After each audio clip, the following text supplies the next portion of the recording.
Another one of those things I question myself on. You know, some people I have asked myself, why isn't you didn't get a job in heavy equipment when you got out? You were a heavy equipment operator.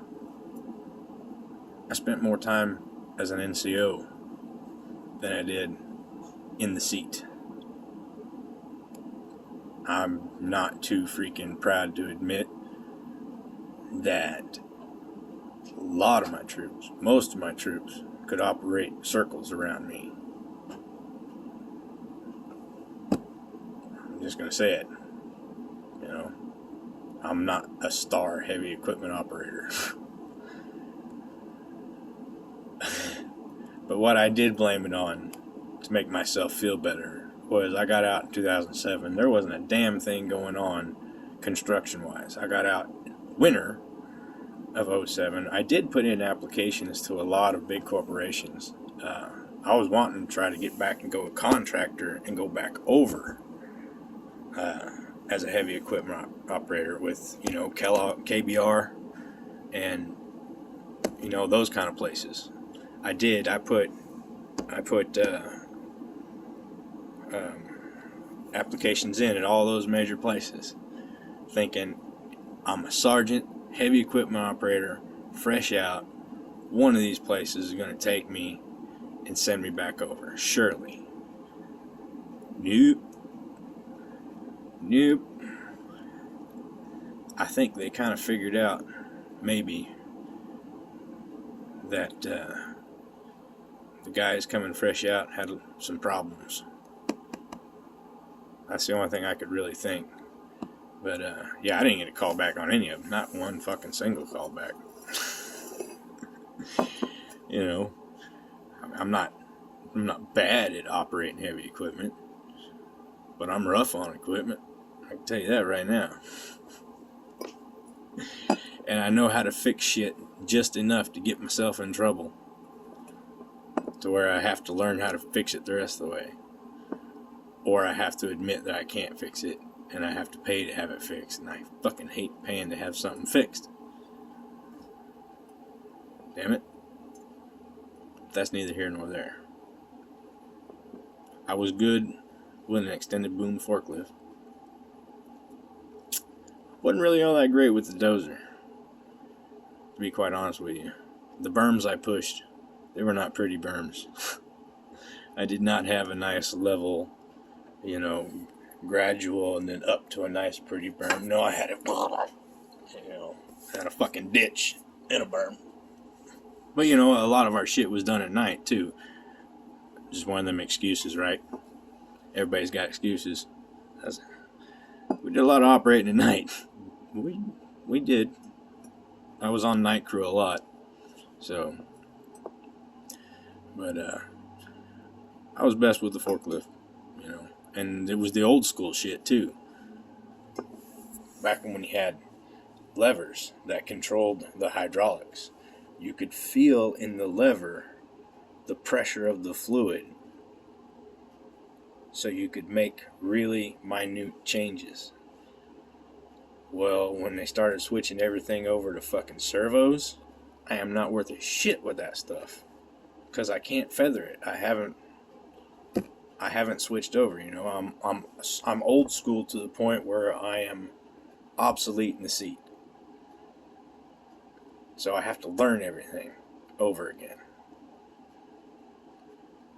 And then I got to contend with getting my ass in a seat, which I just never did. Should have done it. I don't know. Don't fucking know. I guess just trying to figure out who I am, what I am, what I want to do, who I want to be. Got a lot of time to kill, especially nowadays. I got a mouse in the wall. One of the fun things in living in a barn. I hear them. Every once in a while I'll hear them. Then I'll start seeing little bastards. I'll set my traps. Kill 3 or 4 of them. then I won't see any for a long time.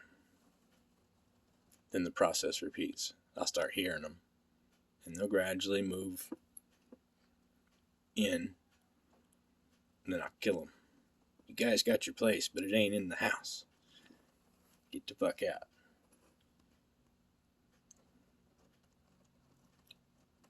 I don't know if you can hear that on this thing or not.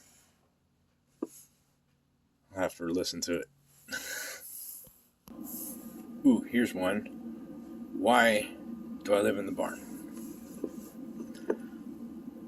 I make enough on disability to live in a place, not a great place, not a beautiful place, but a place better than what I'm living in, something that at least has a bathroom.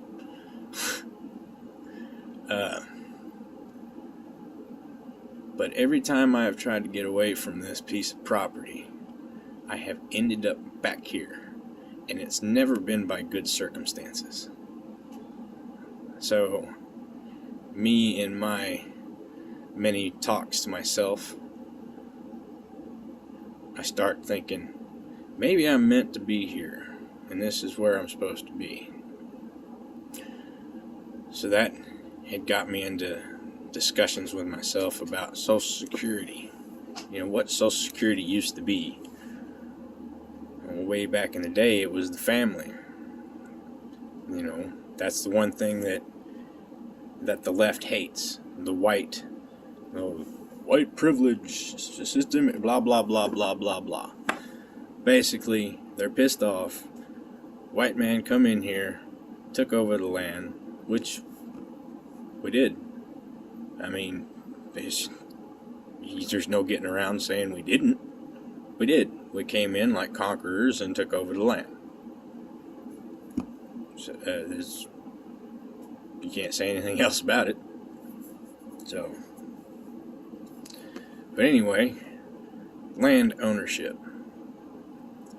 That's the big white privilege. Land ownership. And see, what used to be, they staked out the land. Family worked the land. The family passed the land on. That's how it worked. We don't do that no more. Nobody believes in ownership of anything. I mean, look at cars. You don't buy a car anymore. Most people just lease them. They get a new lease every year. It's like changing their cell phone. You get a new cell phone every year. New car, new cell phone. And people like that say that I'm killing the fucking environment. People like me are killing the environment. Right.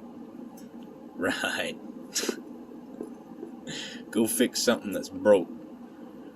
And don't get fucking a new cell phone every year. Dumbasses. Anyway, back to the land ownership thing. So I got to thinking, right? I keep ending up back here. VA put me on 100% disability. They finally figured out I don't fit in with the crowd.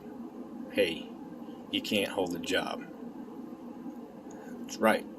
I fucking blow up all the time. My last boss, man, he wrote a letter to the VA.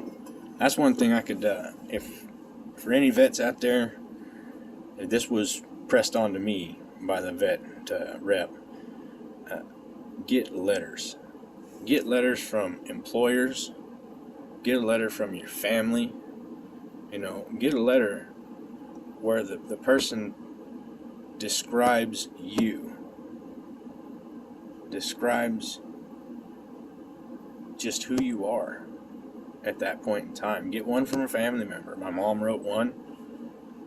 It made me cry. Mom wrote one. I gave that to the VA rep. And my former boss at True Green wrote one. And that, I believe, is what the VA needed as proof that before I went in, I was on a good path. after coming out, I was fucked up. So now I'm at that point where I'm able to figure out why I'm fucked up, and maybe I can unfuck myself. Getting the 100% disability has made it to where I can do that. Yes, I realize the irony. I'm a fucking recovering alcoholic wearing a Budweiser shirt. Shut up. I don't even remember where I got this sumbitch. It was given to me, or I think it was given to me. I don't know. I digress, as the smart people say. I do that a lot. Alright, where I was going with that. VA put me on 100% disability. I'm here living on family land, which my dad finally got back for the family. The family once had land. I don't know the exact story of how it was lost. I'm pretty sure it probably had to do with the banks and shit like that, and the Depression. Fuck, I don't know. But so that dad worked his ass off for a man, was his right-hand man, almost a silent partner. In some cases he was. And made a lot of sacrifices for that man. That man rewarded him by making sure that he had some land when he passed on. The family made sure Dad got a piece of the land. A piece of land that had some buildings on it that he could make a house out of, which he did. He turned the milk barn into a house. And we got this used to be a barn. Now it's more like a shop slash, camper, tiny home, whatever the hell you want to call it. But yeah, this used to actually be a hay barn. So our family now has land again. Well, just like back in the old days, I'm in a position where I can make sure that all the fucking bills are paid on the family land. So, in that transition point, it's a sad transition point. It's a very sad transition point. Because now I've had to face the reality that Dad is definitely going to die someday. And I'm going to have a whole lot of shit to do. And it's going to be hard. It's going to be really hard. Burying Shorty with him, that was a hard one. Because that's really the beginning. Dad always says he's hanging on. The only thing he's hanging on for is his dogs and Darlene. That's it. And then he's ready. Well, there's the first dog has passed. So that's the beginning. And that's what I've had to come to terms with. It's what's calmed me down really a lot. I don't know, you guys don't think this is calm. If anybody's watched any of these videos, they probably wouldn't label me as a calm person. Nobody would label me as a calm person. So I'm working on, damn it. Stick with me. Trying to find the peace and tranquility. First things first, you gotta admit your fuck-ups. That's that whole 12-step thing.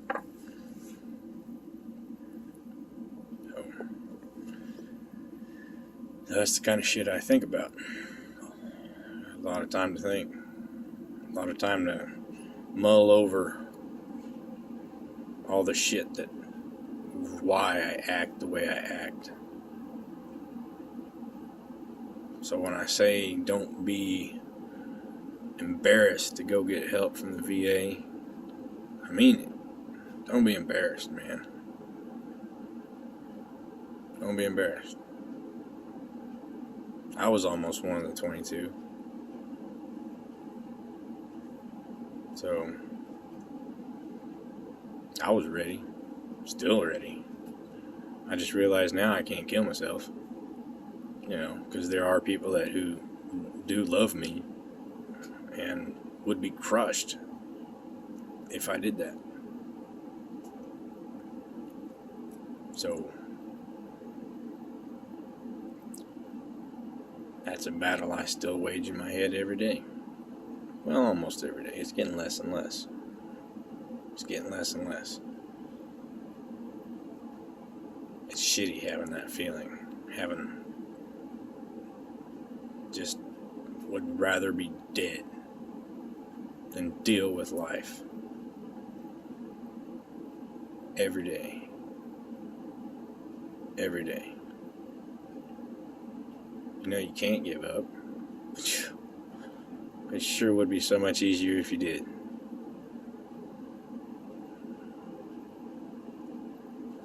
So you just keep on keeping on.